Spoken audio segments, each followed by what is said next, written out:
Hello guys, welcome sa ating claw machine videos, and for today's video, itong brownies naman yung tatargetin natin. At ayan, kung mapapansin nyo, napakalapit na niyan sa price shoot, pero yung tortillas yung nakuha ko.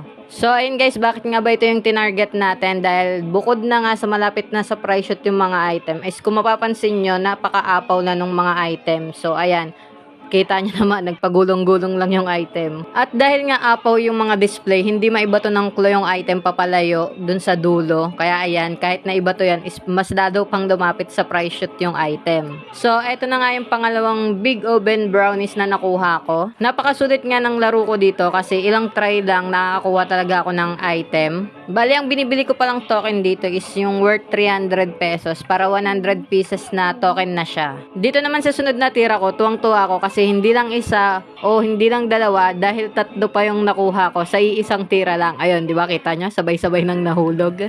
Maganda talagang laruin yung machine na may apaw na stock kasi bukod na sa nakakatulong yung apaw na display nila, sobrang dami mo pang makukuha. Sa mga bumibisita na nga dito sa Robinson Cainta at hinahanap nyo ako sa branch, hindi po ako araw-araw naglalaro doon. Tuwing day off lang po ako nandyan. Kadalasan Friday ako naglalaro, and so far sa mga nakabisita na dito is positive naman yung mga narinig ko sa mga crew dahil nakarami din kayo ng kuha. Follow and subscribe lang kayo for more claw machine videos. Yun lang, bye!